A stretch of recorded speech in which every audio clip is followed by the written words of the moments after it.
তো আমি বলছি রাম মুসলমান ছিলেন, হিন্দু ছিলেন না। আরে মদন দা বলেন কি? বলছি কি খেয়ে এসেছেন? ভুলভাল বকছেন কেন? অ্যাসিড হয়ে গিয়েছে নাকি? একটু ইনো খাবেন?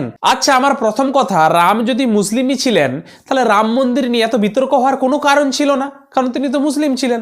ভাই আপনার কথা শুনলে মুসলিমরাও আপনাকে ছোটাবে। বলছি মদন দা, আপনি জীবনে রামায়ণ বইটুকু পড়েছেন? এই রামায়ণটুকু পড়লে আপনি এতটুকু বুঝতে পারতেন যে রাম কে ছিলেন। চলুন আপনাকে আমি রামায়ণ থেকে একটি সুন্দর লাইন পড়ে শোনাচ্ছি, আপনি এরপর নিশ্চয়ই কনফার্ম হয়ে যাবেন যে রাম হিন্দু ছিলেন না মুসলিম ছিলেন। এখানে রামায়ণের অযোধ্যা কাণ্ডে স্বর্গ 1 থেকে 3 সেখানে বলা হচ্ছে রাম হলেন সনাতন বিষ্ণু। আচ্ছা, সনাতন ধর্মটা কাদের আর বিষ্ণু কাদের ভগবান সেইটা আমাকে একটু পরিষ্কার করে বলুন। দেখুন মদন দা, আপনি রাজনীতিতে আছেন, খুব ভালো কথা। ধর্মের জ্ঞান সকলকে মানায় না, সকলে নিতেও পারে না, সকলে দিতেও পারে না। তাই এইগুলো নিয়ে পাকামি করবেন না, কারণ এই ধর্মের ব্যাপার খুবই জটিল ব্যাপার। এটা পড়তে হলে, জানতে হলে মিনিমাম পড়াশুনো করতে হয়, বুদ্ধিটুকু লাগে।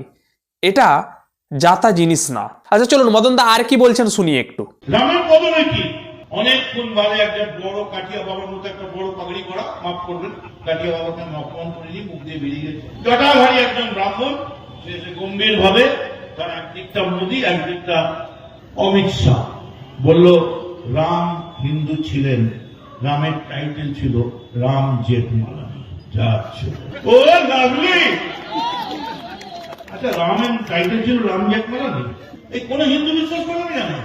আর এইটা বিশ্বাস করে আপনারা ঢেলে করে পুজো দিতে যাবেন, শাক বাজাতে যাবেন। আচ্ছা, ওই যে মদন দা, আমি বলেছি না যে সব জানতা গামছাওয়ালা হওয়া যাবে না, সব জায়গায় সব কিছু যদি নাক গলান তাহলে নাকটা কেটেই যাবে। দেখুন, আপনি জিজ্ঞাসা করছেন রামের পদবী কি ছিল, এই প্রশ্নটাই প্রথম কথা ভুল।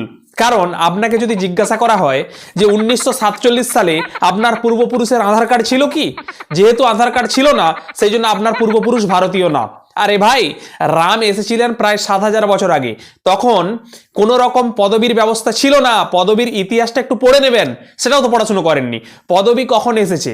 রাম ছিলেন রঘুবংশীয়, এই রঘুবংশের প্রত্যেকে ছিলেন সনাতনী, আর এই সনাতন ধর্মের মানুষদেরই হিন্দু বলা হয়।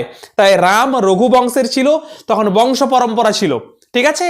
তাই সেই দিক থেকে রাম হলো হিন্দু। এই প্রশ্নটা যিনি করেছেন, মানে আপনার নিশ্চয়ই এই সম্বন্ধে কোনো ধারণাই নেই। বোঝাই যাচ্ছে আপনি ধর্ম ইতিহাস সম্বন্ধে খুবই অজ্ঞ, খুবই কাঁচা। আপনি শুধু ও লাভলি ওইটা বলতেই পারেন, আর কিছু পারেন না।